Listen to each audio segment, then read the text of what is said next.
Hi, my name is Jessica. I've been a virtual companion volunteer for the past month, and throughout the past month I've learned a lot from my visits. So my first tip that I have is to prepare yourself before each of your visits, and I just like to make a list of some topics that my client is interested in, and this is just nice to have to just refer to if I ever need to change topics quickly. And my client also really enjoys watching videos. We watch a lot of videos together, so before my visit I'll just go on Google and search and gather some nice videos that we could watch together so that they are ready. My second tip is to be aware of nonverbal cues. So that's facial expressions, body language, emotions, and in one of my past visits, I was watching a video with my client, and I just noticed when I was looking at her camera that she just seemed very uncomfortable, and I could tell by her facial expressions, and she kept adjusting herself in her chair, and she just looked like she really needed something. So when I texted her care partner to ask and see if she could bring her a glass of water, my client drank the water right away, very quickly, and without my hydration reminders, which she normally needs when we are having our visits. And after she had her water, I just noticed that she seemed a lot happier and comfortable afterwards for the rest of the visit.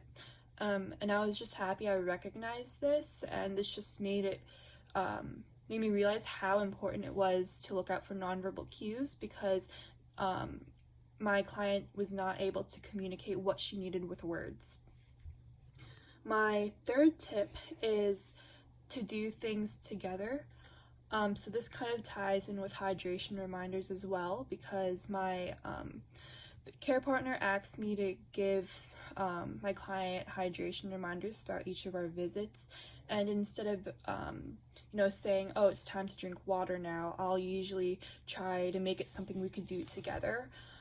So I'll always have my own cup of water with me on the side, and when it's time to hydrate, I'll ask her to show me her glass, and I'll show her my glass, and I'll say, like, oh, I'm thirsty too, I'll drink some with you, let's do it together.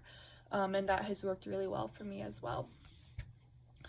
And this is also something I do with therapy. So whenever I practice speech therapy or her sitting exercises, I always go through the motions or the words together, and this is just an example for her to follow along and copy me, and that has also worked well for our therapy sessions. And my fourth tip is to show physical objects, and this is just a nice way to mix it up during our visits and to help engage your client more. So I have showed a lot of videos with her. I've showed a lot of my own personal art, of my pencil drawings of famous celebrities, and that has really she's really enjoyed that a lot, and it reminded her of some famous people that she has met in the past, and we've had nice conversations about that. I've also shared some of my personal pictures and videos with her, so some pictures from when I traveled, went on vacations, trips, or to the zoo, or anything that interested her, I would just share with her. And also I would share my hobbies with her.